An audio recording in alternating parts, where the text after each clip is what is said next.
This is a story which shocked me, wallahi al-azim. And it is a story that existed in about the 10th century in the Islamic era. In that time, Muslims were enemies of Islam who were ruthless, were attacking the Muslims in a place called Al-Raqqa in Iraq.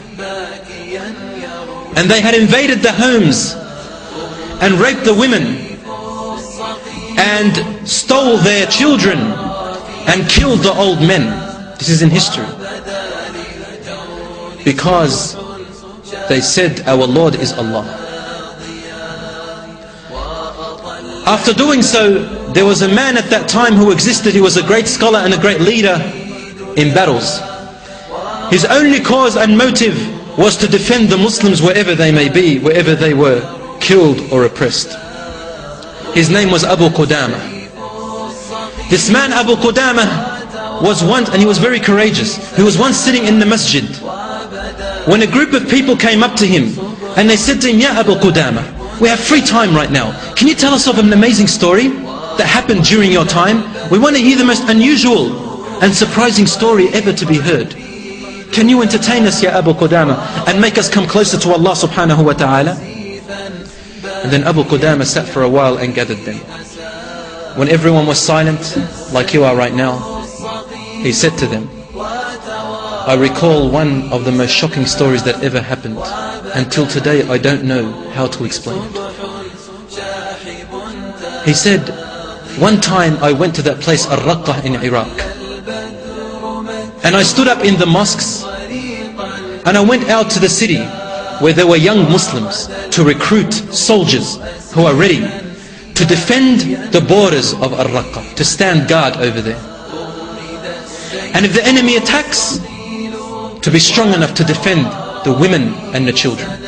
As Allah says in the Quran, what is wrong with you, O believers, that you do not go and fight in the cause of Allah when the weak and feeble people are calling out, Oh Allah, send people to save us. We are responsible for the weak ones, whoever and wherever they may be. And so he began to recruit people. Only a few gathered with him. And so he began to ask for some wealth and money. After the day had ended, he rented a small apartment, a little place to stay in. He said, I went into this place and I stayed there. And then just after Isha, when I was praying my night prayer, I was about to pray my witr. When all of a sudden, in the middle of the night, everything is quiet. You can hear the crickets outside. When my door began to knock, I said, Subhanallah, nobody knows me here. I've just arrived yesterday. And already my door is knocking? And someone's knocking at my door? He said, so I slowly went and opened the door. And in front of me there stood a woman. I could not see her face because she had covered all of her body, everything.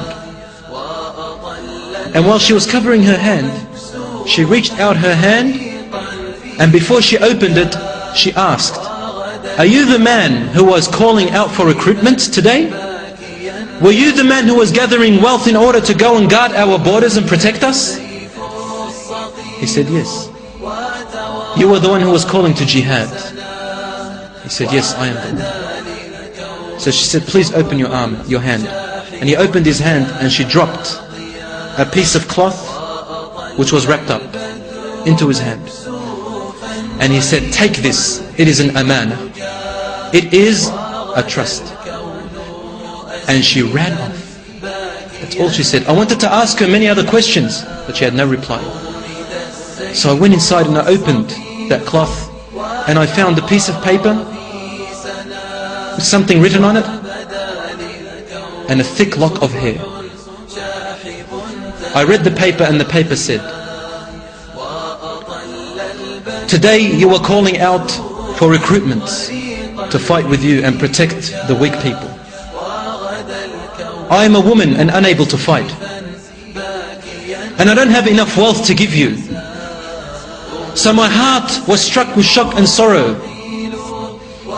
when I did not find anything to give you. So I went home and cut a lock of my hair. And that is the one you see in this cloth.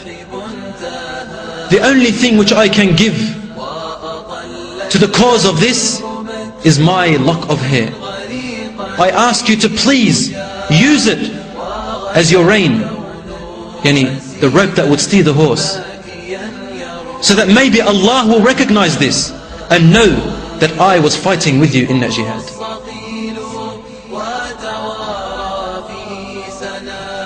Even though taking a lock of the hair of a mu'min woman, giving it to a man, is not allowed in Islam, but her jihad spirit reached that stage. She couldn't stop herself. She said, and tomorrow someone will come to you. He is a recruitment. See if he is worthy. And that is it. He said, Subhanallah, what kind of a woman is this? He said, so I took the lock of hair and I did put it onto my reins. And the next morning I gathered the troops and we went out into the battlefield. When we reached the battlefield, yani the borders, we noticed that a group of army after a day began to make their way towards us. And so I got the army ready and I told them to stand guard. As we were about to move forward, I heard a voice from a far distance calling out, Ya Ammi Aba Qudama, Ya Ammi Aba Qudama, intadhirni, wait for me, my uncle. He looked back and he found a fierce warrior on his horse galloping fiercely towards him. And he had his face covered like this. As soon as this man approached him, Abu Qudama looked at him and said, how can I help you? He said, wait for me. Alhamdulillah, Alhamdulillah, who has written for me to meet you and unite with you. He said, calm down and take a bit of breath. He said, you don't understand. I made a dua all my life to have this opportunity, and I thought that you were going to beat me. Allah subhanahu wa ta'ala decreed that I was going to unite with you. Alhamdulillah, Alhamdulillah. He said, ask me, what do you want? He said, I want to fight with you. I want to have part in this. And then Abu Qudama said to him, show me your face, I want to know who you are. And then he reluctantly took the cloth off his face. And Abu Qudama said, and I looked at his face, and before me was the most beautiful face that I'd ever laid eyes on. The face of a young man, about 17 or 18 years of age. His face was like the full moon in its brightness. And I noticed that he was young. And I said, son, what experience do you have? How can you come and fight with us? No, you are not allowed to come and fight with us. You are too young. Return back. And he said, but my mother came to you last night. He said, your mother? He said, yes, my mother. He said, who is your mother? And he said, she's the one that gave you a lock of her hair. And she told you to look after me. He said, is that your mother? He said, Na'am. He said, you should go back and look after her, son. Don't come here and fight. And he started to hold on to him, the young boy. And he said to him, no, Abu Qudama, no, my father fought in jihad and I want to fight too. I want to defend. Please accept me. I have great experience. I have fought many battles and I'm an experienced horse rider. I'm a really good, experienced person. Wallahi, you will find me that I'm able to help you a lot. When he insisted on him, and he insisted on him, Abu Qudama looked at him and said to him, okay, if you are insisting on traveling along with us, then you have to stand in the last line. And your work is to prepare food for the soldiers. He said, fair enough, I'll do that. So they went out. And sorry, the enemy wasn't approaching, but they had news of the enemy approaching. And so the time of lunch came, and the soldiers wanted to eat. And he sent out this young man, his name was Muhammad, to go out and prepare the meal. And then when about 1 or 2 hours passed, no food had arrived. Abu Qudama said, so I went searching for him and thought, what had kept him so long? And when I arrived, I found the pot was boiling in front of him and he was asleep beside it. I said, Subhanallah, he must be very tired. Because most active amongst all the men. He would race after this one and race after that one, help this person, help that person. He was very active during the day. I became amazed how agile this young boy is, how enthusiastic this young man is. And so I felt sorry for him, and I thought maybe he needs some rest. So I did not interfere and I did not disturb him. And I began to prepare and finish and complete off the meal myself. But as I was stirring, he said, I heard a small sound coming from him. So I looked immediately at him, and all of a sudden I see his face begin to smile. He's asleep. After a few moments, the smile grew. A few moments later, his teeth began to show. And then even a few moments later, he began to laugh in laughter and giggle. As he was laughing, his laughter began to intensify until finally he awoke. Suddenly. And he saw me in front of him with open eyes. And his smile immediately faded away. As though he was shocked that I was there in front of him and he did not want me to be there. As though he had a secret. And then I said, and then he got up immediately and he said, Ya Ammi, I'm sorry, I didn't know that I had gone to sleep. Please, you don't have to prepare the food. Please let me. Abu Qudama said, no, you sit down. Wallahi, I will not let you do anything until you tell me, why were you laughing? He said, I was laughing? He said, yes, you were laughing. Your laughter could reach a few meters away. Stammi Abu Qudama, since you saw me laughing and you won't let me go, I will tell you what I was dreaming about. But you have to keep it a secret between you and I. For if I tell you, maybe Allah will not accept my reward of coming here. Maybe it will be insincere. He said, please tell me. He said, I'm listening with open ears. I really want to know what he was seeing in his dream. And then the young boy said, I slept and then I noticed as if the last hour had come. The world ended. And the day of judgment came. Everybody was looking up into the sky. شَاخِصَةٌ أَبْصَارُهُمْ. And then all of a sudden, I hear a voice calling out, grab Muhammad and take him to paradise. Amongst everyone, a light came to me. A light. And took me away. And then there was a man next to me. A very handsome man. His light emanated from his face till it reached the far corners of what I could see. And he took me into Jannah. And I asked him, who are you? And he said, I am one of your servants which Allah has made for you in Jannah, in your palace. And he said, where are you taking me?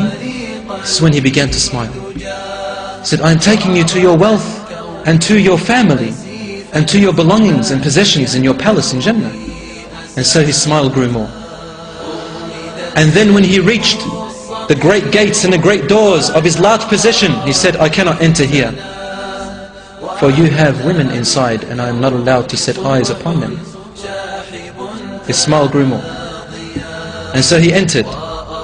He said, and then I found many beautiful women. Their light was so great that I thought if they were to show themselves on earth, they would light the whole earth. And they grabbed my arm and took me away. And I thought, are you my wives? And they said, no, no, no, we are just your servants. But you have your princess waiting inside al-Khidr, inside the tent, reclining on her silk sheets, waiting for you. And so I entered, and all of a sudden I see a woman which almost made my heart escape, made my soul escape from my body. And I said to her, who are you? And the smile grew when his teeth began to show. And she said, I am the one whom Allah promised you. I am your wife in Jannah. I am the one who Allah gift wrapped it for you. وَمَا تَدْرِي مَا أُخْفِيَ لَهُمْ مِنْ قُرَّةِ أَعْيُنٍ. And no mu'min knows what Allah has gift wrapped it for them in Jannah. Even for the women. And then he said, he came to extend his arm and touch her. And then she grabbed his arm and returned it back gently. And she said to him, "No, Ya Muhammad, not now. I ask Allah to save you from any bad acts. I am not yours yet.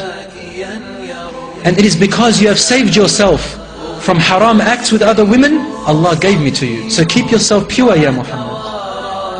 وَمَوْعِدُنَا غَدًا عِنْدَ الْفُطُورِ. Our meeting is tomorrow, and we shall break our fast together. Because Muhammad used to fast every day, one day on and one day off.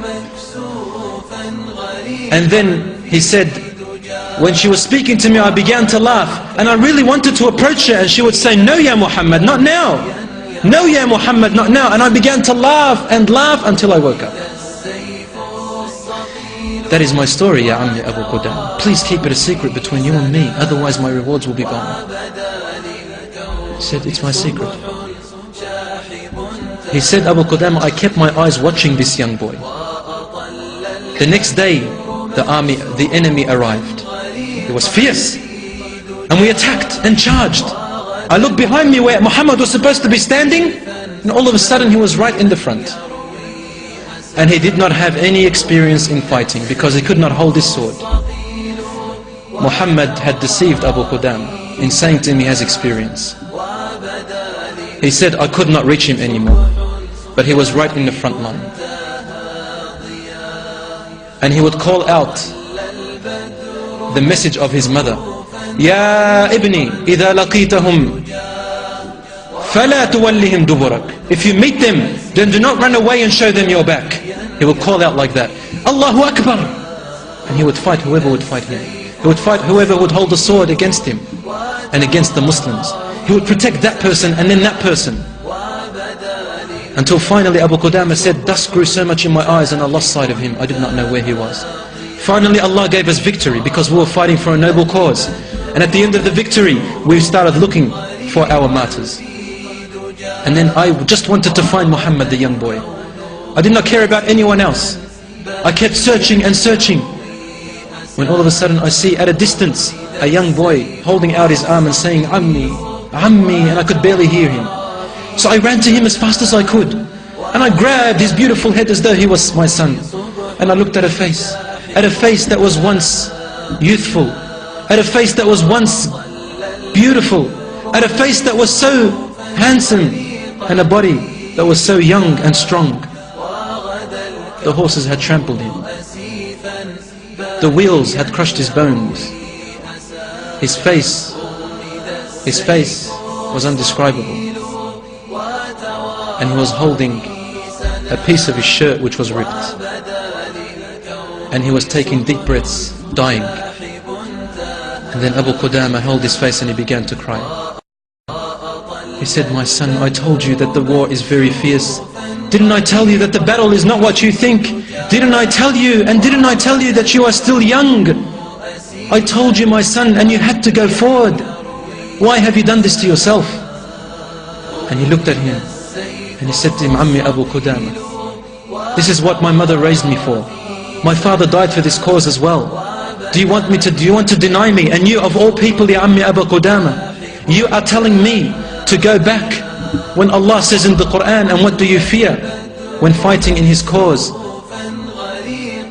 He said to him, Ya Ammi, this is what I want. Wallahi, I could see my palaces in front of me. If only you could see what I could see, Ya Ammi. And then he said, but I require one thing of you.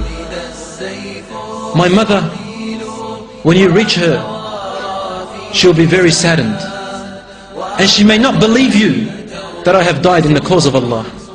So I want you to take this piece of my shirt and show it to her so that she can relieve her sadness and know that I am in Jannah, and that what she has raised, she will also be in Jannah with me.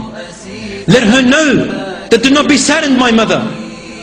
I died and you will be with me forever in eternity in Jannah. My mother, I died in the cause of Allah. Now it will be a guarantee that you will be with me and we will be together with my father. He said, because nothing else will calm her heart. He said, Ya Ammi Abu Qudama, I also have a young sister.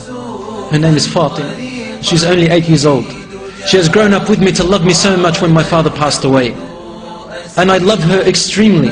However, my her love I have never seen like that before. She's too attached to me. When you reach her, please try to look after her. Please try to calm her down. Please try to say soothing words to her, for I fear her consequence. She loves me too much. And don't show her my shirt. Abu Qudama promised. And then while he was holding him in his arms, young Muhammad began to smile. And his smile grew, and then it grew even more, and then even more, until he began to giggle with laughter.